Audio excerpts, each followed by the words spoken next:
Hello, everybody, and welcome back to the Reality Kingdom, where we talk all things reality TV or whatever. First of all, first things first, we the realest. So since we're the realest, go ahead and subscribe, follow, share, comment, like, and let us know your thoughts on the new Big Road to 300. So check us out all season. We will be covering this season weekly. We will be doing weekly player ratings. We will be rating these players. We'll be talking about their position in the game. We will be giving them 10s, 9s, 8s, 7s, 6s, 5s, 4s, 3s, 2s, and 1s. Maybe not a 10, but Paloma's eating, I fear. Oh, yeah. Mine is so weird. We're not gonna get into it yet. So, as you see, today we are going to be recapping the what did we recap? The premiere of Big Brother 24 or whatever. So, child, we finna hop right into it. But what I'm finna do is I'm finna put the contestants on the screen so you can see the people on the screen. If you're listening, baby, listen. I don't know what to tell you. You just gonna have to hear. Sexy Blake. I'll list them out for you. Here. Our 16 house guest, Alyssa. Oh wait, before Daniel, you do that, Amira, huh? Okay, here I did it. I was gonna say actually you don't have to because we have to go through them anyway. Literally. So we start off the episode or whatever, and we are being introduced to this new season of Big Brother. It's Big Brother 24, and just to start y'all off, let me set the tone. We just had our very legendary, very iconic, very trend-setting, very trailblazing season of Big Brother 23. These players were playing the game, and on top of that, we got the cookout. Queen Mother. We got Queen Mother and others. And others. So it's funny because I thought it was right. You said the cookout. As you should. We got one of the best players in Big Brother history last season. We got some of the best, secondary players, some of the best gameplay, some of the best pawns, some of the best honestly though, last season in general was just really serving it up. I feel like I went to feeds. I was tuned the fuck in. Now this year, so these people have a lot to live up to. Now I don't necessarily think that they can't because they can't get into. Well, so they have a lot to live up to. So but we hope they do good. And I'll say that because I feel like in general, the cookout, specifically the members of the cookout, but no, in general, that's maybe 23 as a whole. There were a lot of players that season that I feel like, are players that we probably could likely not see again, see work through strategy like BB23 did. I will say this season just started, so it could change, but we'll see. I think it might, but we'll see, like you said. So we get into the first introduction of BB24, and we're going to be starting to be introduced to the house guest. Whoa, that was, excuse me. You have to do that all in the mic? I actually turned my face. And we still heard it. I'm a lady. You're a man. You're mad. So the first house guest we get to see is Jasmine. Now, Jasmine is a Southern belle from where is she from? I don't know. One of them countries. The South, like South. Me. I want to say Mississippi. She live in Atlanta, Georgia. Where's Atlanta? Wherever. She's from the motherfucking South, you all. So she comes in with her very farm-like accent. She says she grew up on a farm. And she says now she is, what the fuck is she doing? She's living in the city. So she's like, even though I'm living in the city, I'm still a country girl at the roots, and I really am in touch with my countryside or whatever. My first impression of Jasmine was that she was first of all, I think she's really cute. And on top of her being cute, she seems sweet, but I'm not gonna lie, y'all. This is first impressions. This is based in a book office cover. I saw her and I was like, I'm not gonna like her. And maybe you spilled because and we're gonna get into it, girls. Her along with a few of the other girls this season are bitter baes. And I know some of y'all don't watch the feeds. Well, I was gonna say motherfucking feeds, like I'm mad. I know some of y'all don't watch the feeds, but however, we will try our best to not spoil too much. But if you hear some inklings, I don't know, ignore them and watch them. Okay. So yeah, that's how I feel about Jasmine. How you feel about Jasmine? Yeah, I didn't think much of any of these people going good. In. So I'll just let you know what I felt initially, and we'll move along. The next person who came in was Kyle. Kyle is Kyle's an unemployed TikToker. What he said is he's unemployed and he stays with his parents and he's a TikToker. What I thought was, damn, a privileged white man. Love that. Ooh. Love to be that. I genuinely thought, like, wow, like, it's amazing that he can literally be unemployed at his big ass age, living with his parents at his big ass age. No shade, you know, like, it ain't no beef yet. But I just felt like, wow, wish it could be me, but it's not. And I'm just telling y'all, that's my opinion. After that, we got Paloma. What I have written down is that she is very ambitious and very educated. She mentioned all of the education that she had. She also mentioned that she's a go-getter, and that she's gonna get what the fuck she wants. And hey, she might. And we're definitely gonna get into it. But I felt like what we seen on Paloma on the feeds, I didn't get from her preseason at. I got it from her preseason, which is why I chose. She was my third pick. She was my third draft pick. She was the first girl I picked, and she was my third. She gave it in her interviews to me, in my opinion. We did discuss it, but hey, no. If you guys want to hear our opinions, when it comes to the strategy and shit, you can go watch the cast reveal video. This is just, first person. Moving along. After this, we got Monty. First, I thought, damn, he fine. And then he said that he is a personal coach. What is he? He a coach? Yes, he's a coach. And he has a degree in mechanical engineering. He's bronze and the brain. I was like, that's cute or whatever. Boom. Mm-hmm. Monty is such a man, too. Like, y'all see his build, the smile, the muscles. He's like, what, 6'4"? I don't know. That's a man right there, y'all. 6'4" in me. Alyssa is in the beauty industry, and she's a super fan. A lot of these people are fans. Jasmine said she was a fan because she used to watch with her father. Kyle... Paloma said she's a big fan. Monty said he's a big fan. Alyssa said she's a super fan. We get Daniel next. Daniel is also a super fan. All he does is Elvis trivia. I don't know. No shade. But what? He does tribute concerts dressed up as Elvis. Tributes. For a job. That's his job. And look, hey, all power to you. Me, I'm broke. So clearly I'm not doing what the fuck I need to do. He on Big Brother. And he's on Big Brother. Doing that. Taylor is Queen. That bitch.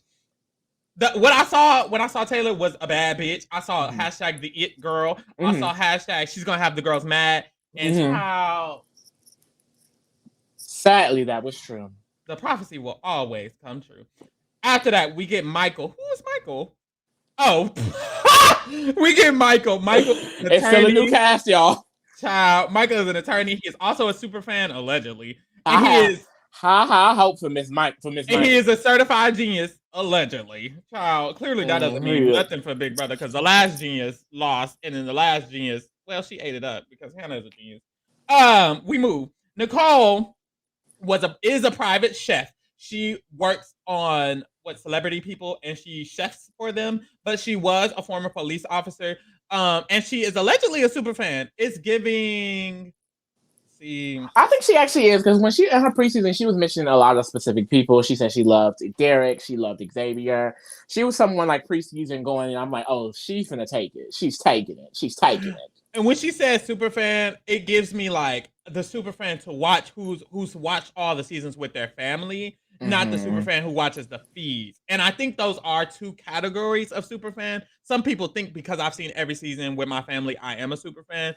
Others know that that's not the case. I feel like to be considered the super fan, and honestly, in most of the situations, Big Brother's having them lie. You remember Ramsey's BB19 literally was like, they told me to say that. I've never seen the show. My what do you say, like his cousin or brother was the actual fan? It's like weird, but like to be considered a super fan, you have to have watched the feeds. Which half these people didn't do. Watch the episodes. And not even necessarily all the episodes, just mainly the feeds. Mainly, if you can watch the feeds and not the episodes and be a super fan. You can't personally. You like we really talk about this. You cannot solidify yourself. You cannot consider yourself a super fan without watching feeds in at least one international version. You have to have seen at least one international version and watch the feeds to be a super fan. Indy's a super fan. She watched all of Big Brother Brazil. She's a big fan. The feeds. You're missing the feeds. You're right. There's a part. Okay, and Big Brother Brazil ain't got nothing to do with Big Brother US. Who is this? Hold on. I'm trying to figure out who the next person is. Oh, after that, we get Turner. So Turner is a thrift store owner. He owns a thrift store, and he was raised in a hippie upbringing. He is also a fan, y'all. None of these people have not been fans. And every single person is considered a fan, but giving casual. I'm so sorry. Again? It's the Sprite. Okay. Stop drinking. I can't. Oh my God. After that, Joseph, first of all, let's take a moment of silence, please. So for the girls who don't know, Joseph replaced Marvin. I know the man, I want to say, because that body was bodying. But Joseph, the body bodying. I don't know. Joseph got to be one of the finest men to step foot in the Big Brother house. Y'all, top 5 dead or alive. The way I stand Joseph, purely for visual purposes. Purely for purposes, because ain't nothing moving around in that noggin, babe. This man is my profile picture. I'm finna make this man my lock screen, my home screen, because if y'all don't know what the fuck, Google Joseph. Go to Twitter. Mm-hmm. And we can't even say it. Go to Twitter, type in #BB24 Joseph, and go to media. I guarantee you'll have to do a double say. I'm gonna make his body is just insane. Like, how do you get it that? Oh, I can't. It's like so. He's also a personal trainer. It's like a statue. Mm-hmm. That's not a nigga who I was with last night. Earlier this day. Next, we get Indy. She's a flight attendant for also rich people. This is my thing, Big Brother. Why the fuck do you always have to go out of your way to make sure you're getting people who are just damn near famous? This is supposed to be random people from random situations. Taylor is the whole Miss Michigan. Indy does flight shit for fucking famous people. So does Nicole. Why are they not random? Did Taylor have to catch a stray? She's not catching. I'm just saying these bitches. I didn't know who Taylor was before this. Did you? I don't know none of these bitches. What I'm saying is, if this is supposed to be random bitches from random corners of the world, why does it feel like there's such an intention to get these people who, he was a professional They like getting people. It was a professional college. Why you gotta be a professional college? They like getting people with depth. It's like, she's Miss Tenuous Illness. That's something that she has for her neck. Like, they like that. You can have depth and be poor. Because that's true. That is also true. But also, it's a reality show, and they're casting for 16 people now. It is. I just feel like it creates like this kind of sense of, unless you have not privilege. I'm not saying they're all privileged. I'm just saying some people don't have a privilege. Some people don't have the ability to have this quotations depth, because even with the younger cast members, they ensure that if you are younger, that you have to have a degree. That's what it feels like. It feels like you have to be some type of really intelligent, high IQ. You have to be something just arbitrary, because bitch, a degree, don't everybody got a degree, baby. But mind you, and I'm not saying it's weird, but mind you, just so happen Turner, McCrae, Kyle, they can be unemployed. But I'm just saying, I see a of the unemployed people, a BB, there might be a motherfucking trend. We move. Next we get Brittany. Brittany is a hypnotherapist and / belly dancer. What's up with the belly dance? Because didn't they get a belly dancer before? She's also a super fan. Turner not unemployed though. He owns a thrift store. I meant McCrae, but I said Turner. No, I said McCrae and Turner, but they just remind me of each other. No shade. And McCrae was employed. He was just a pizza boy. But my thing is, a pizza boy is considered no shade. No shade. Indy. Did I say Indy? Yeah, I did. Joe Pooch. Joe / Pooch. His name is Pooch because we got another Joe. Pooch is a football coach, and he is a super fan. And he was basically like, look, the girl's gonna think I'm dumb, but I'm not. I'm smart because I'm a super, super duper fan. His mama was like, you smart, you probably gonna be running the girls. Is he running the girls?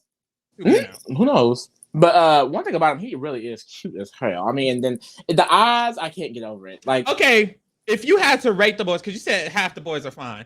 Okay, let me finish. Amira, she's a Google worker. She said she always wanted to do Google. She's very, very intelligent. That was it. My first impression was she cute or whatever.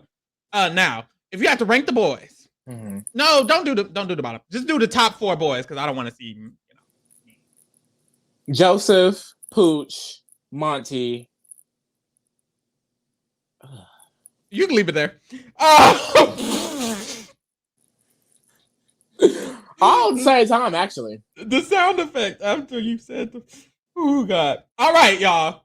So These people, I'm not finna do the bullshit that Big Brother does. Let's bring them in 4 at a time and whoop the whoop. No, they're trying to drag the show out. They tricked y'all. They thought this was our 30 minutes. They really trying to this is just drag it out. Speed it up a bit. So I'm going to do it the way they should have did it. Everybody enters the house. We give them time to meet. This isn't what really happened. But anyways, so in groups of 4, they go out into the house. They enter the house. They grab some tickets, and then they cash in their tickets. Their tickets either designate them to an assigned challenge, or it gives them a advantage, which is called the motherfucking paymaster.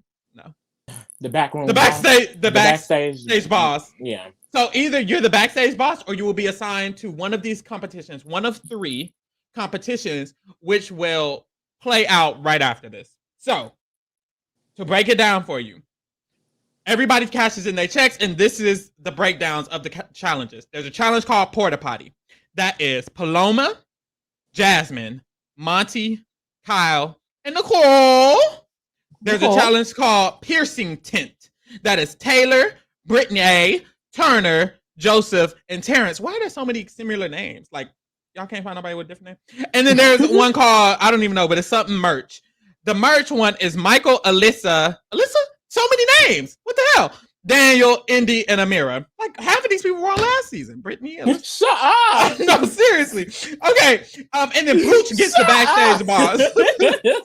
Like, literally. So Pooch gets the backstage boss. So Pooch is not competing, but he is backstage boss, and we'll get into that later because for some reason they got into it later. You could have just told him right there, but we moved.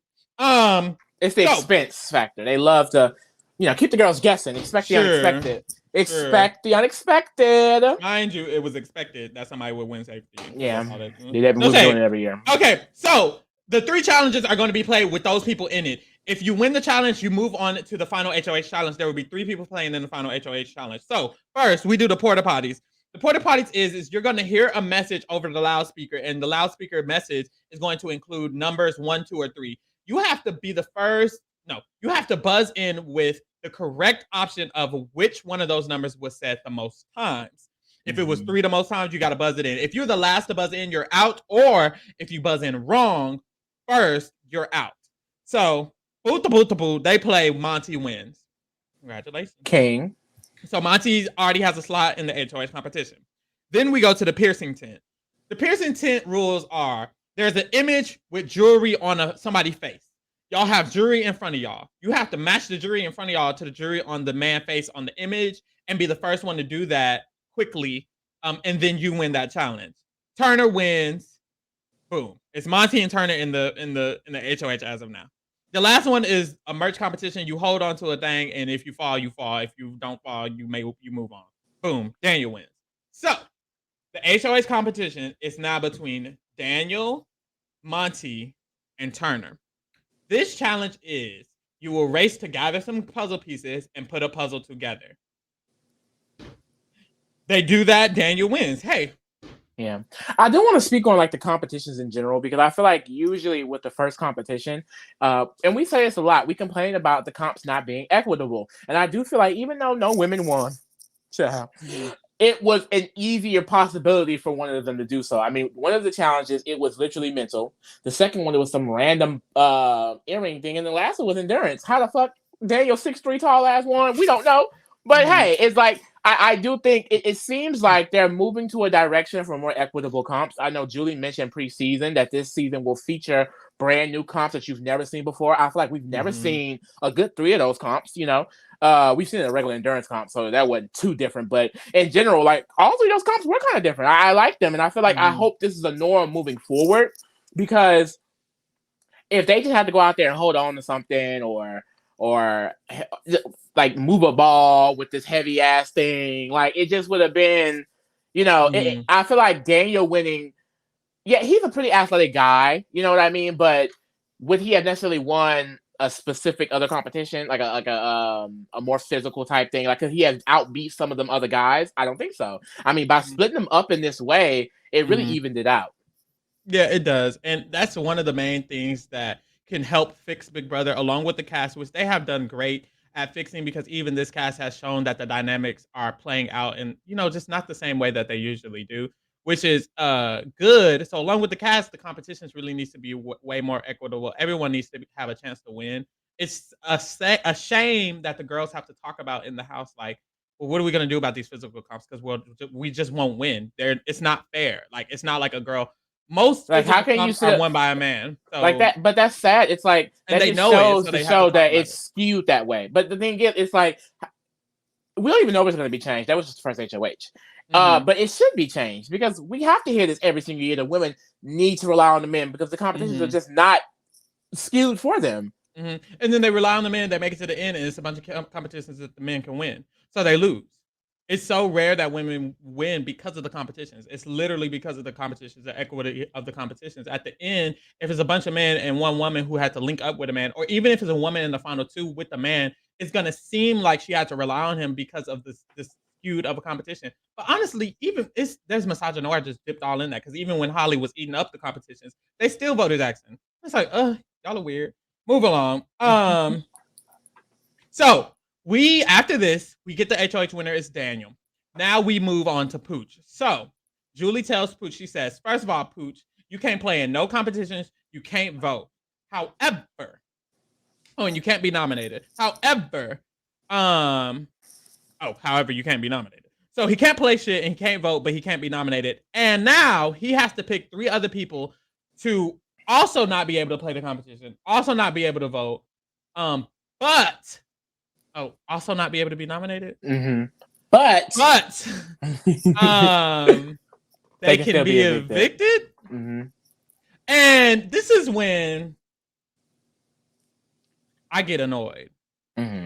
They what? Big brother, like the twist is dumb. The twist is so stupid.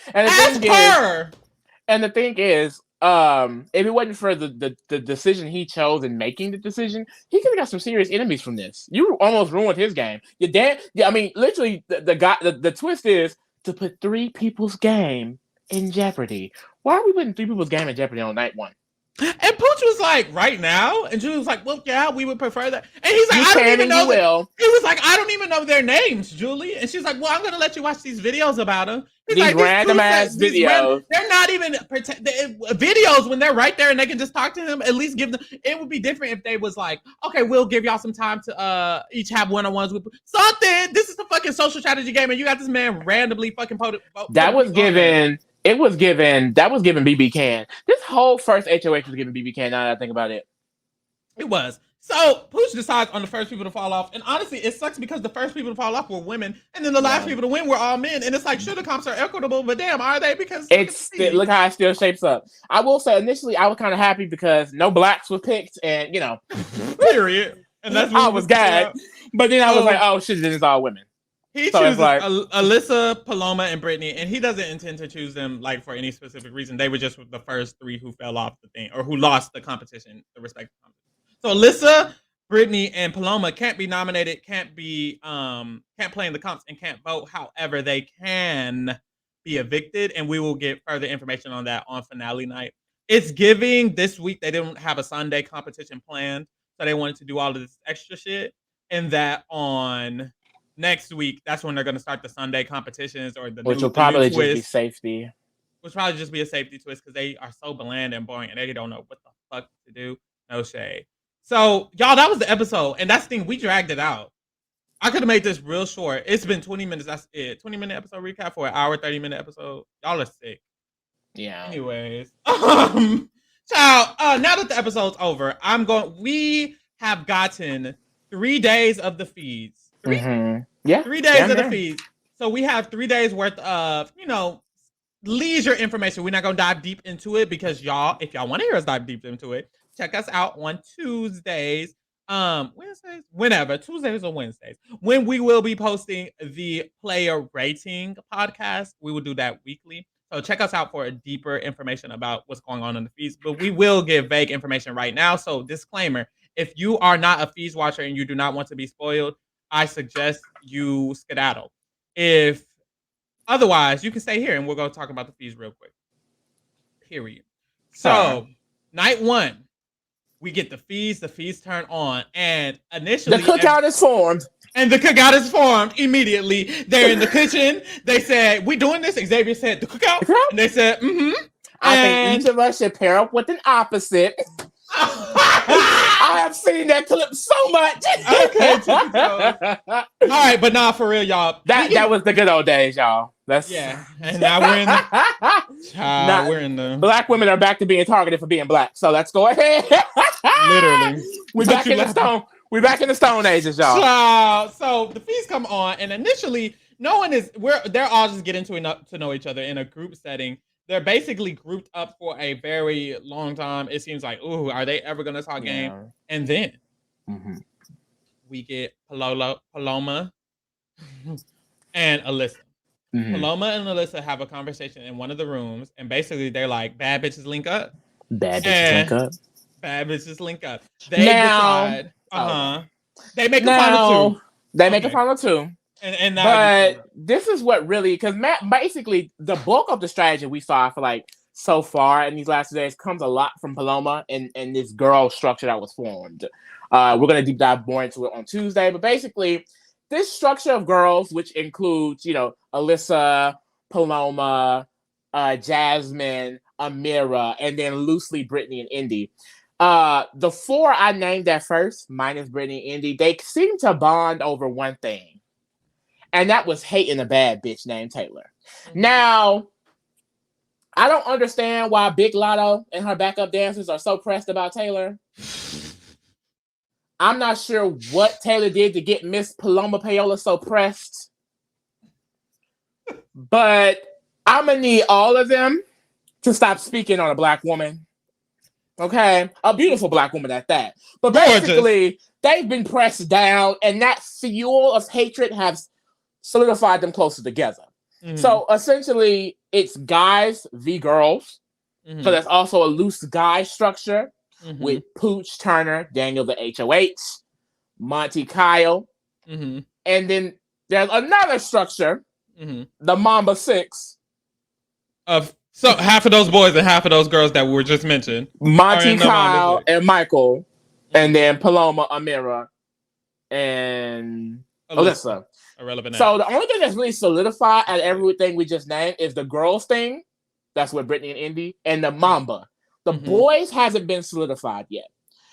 Essentially, the first 2 days was a bunch of group conversation, like Pharaoh mentioned. They were all talking over each other. There was not enough room for a lot, single conversation. It was basically like the girls hang out with the girls, and the niggas hang out with the niggas. And the alliance kind of formed around that. But nominations happened today, so we're starting to see a little bit more breaking up.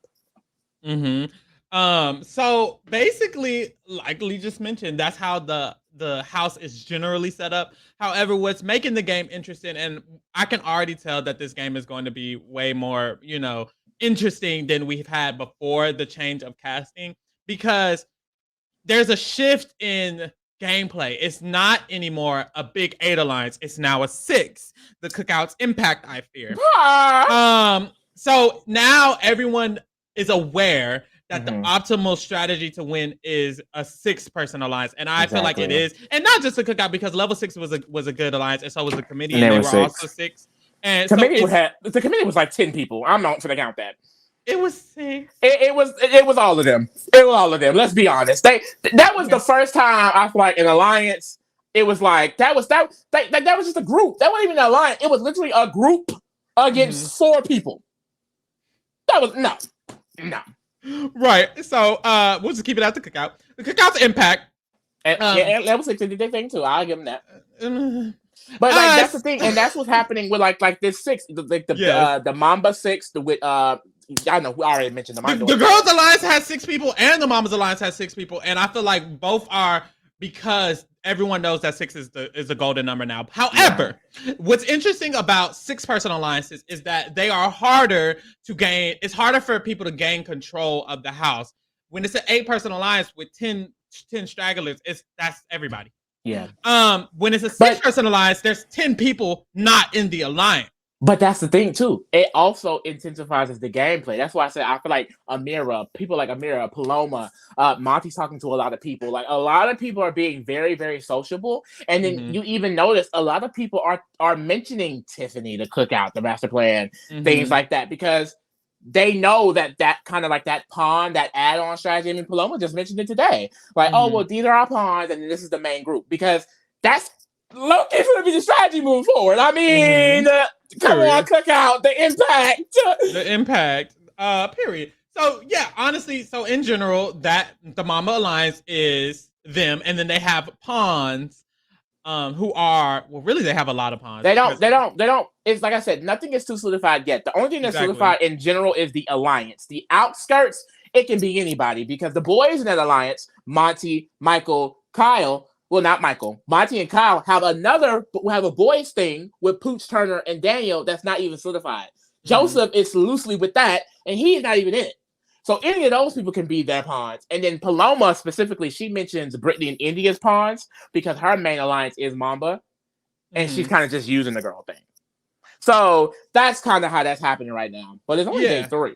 So, and just to put into perspective what the other people are doing, basically, other than being pawns, there is, I feel, one other important aspect that we should talk about, because I feel like it might come into fruition. Brittany is the only other person forming anything that seems like it might have a toll on the house in any way. So Brittany and Turner created a final 2, and Brittany and Michael created a final 2, and Brittany said, y'all need to talk, and we need to all agree to work together. So that happened over the process of yesterday. The next step was that she wanted them to link up with Daniel and create an alliance. Now, the nominees have been put in, so it kind of messes that up. But that was the goal for Brittany. Other than that, Daniel and Nicole have an alliance. They have a final 2. The Rogue Rats. So Daniel and Nicole have a final 2. Rats to Riches? One of them. Rogue Rats, but it was based on Rats to Riches. Daniel and Nicole have a final 2. Alyssa and Paloma have a final 2. Brittany has a final 2 with Turner and a final 2 with Michael. And do any of the boys? And Taylor has a final 2 with $750,000. Period. Now, if we didn't mention them, they're not in strategy. So Joseph, Taylor, and Terrence are very much so on the outskirts of everything. Nobody likes Taylor. Well, some people do like Taylor, but a lot of people don't, and that kind of stifled her from being included in any of the game talk. Most of it. However, she's starting to gradually be put in it as the weeks go. Her having a vote, because a lot of people don't have a vote this week. It's really important. Her having a vote is very helpful for her game, because she's not nominated, which, we know the nominees. So, y'all watch feeds if y'all listen to this, because I put the disclaimer. So, we know the nominees. And Taylor's not nominated. So, because of that, she's now being forced to be put into a lot of game talk. She has a close bond with Nicole, or whatever. So, basically, Paloma is really at the head of the strategy. And she has put in a lot of influence to ensure that her people are going to be her people. So now that we know the nominees are Michael and Terrence, because basically Daniel was scared to do anything, and he felt like this was the easiest thing to do, so he did the easiest thing. Mind you, Daniel's the HOH, and have you heard his name? I'm sorry. This has got to be one of the worst HOHs in BBUS history. I was like, usually when watching BB Can, the first HOHs usually don't do much. The first HOH in BB Can usually kind of just flops out because they do anything, or just they don't create a structure. The BBUS, usually a structure is created, and that is what sets the precedence. You know what I mean? But this, and similar to last season with Frenchie, there's so much chaos. I feel like it's less chaos than BB23 because they're not as individualistic yet. They're not breaking up as much. They're not really pushing their own agendas as much yet. Only a few people are. But it's still pretty chaotic in the sense that there is no real structure yet. Y'all just heard we mentioned 3 different things, and they're all overlapping. But Daniel, I mean, all he has is Nicole, and y'all heard Paloma's name a lot because she's one of the main girls, and Paloma don't even like Daniel like that. What it looks like is the core is going to be that Mamba group, that 6 that we mentioned, and Daniel's not even in that, and he's the HOH. Like, let's really get into it. Like, I don't like her. Paloma needs to keep Taylor out of her mouth, but we can't lie and say she's not up here eating, because how you don't have a vote, you can't play in no competitions, still be evicted, nowhere near being HOH, and she literally is one of the reasons why the Majority Alliance Mamba is being created. If this week's in, and that is the alliance, then she is hashtag the girl. Then she's that girl. Like, this has been, like, I'm pretty impressed with Paloma. Other than, hating on Miss Mamas, she's really been eating. I really love Amira. I feel like the women this season have just been giving it. I mean, they're so perceptive. They are on, like, usually in the seasons we'll see like, oh well, I don't think the guys are working together like that. No, we can just we can work with them. No, these girls are like, we're gonna use them to our advantage, and the ones we don't want, they can go. That's the thing. Like, I can respect them because they've been dragging Taylor, but when it comes to wanting a person evicted, they're like, well, we don't like Taylor, but she can stay because one of them boys needs to go. I can respect that. It's like they are really aware of stuff. But in general, this season is full of, like, I think perceptive players too. I love that the women are playing really, really hard. You never see the women players really go out and play this hard. I feel like earlier, other than Tiffany. Mother, 2 years in a row. 2 years in a row. Love to see it. But I love that. And then, but what was I going with that? Girl, you was going.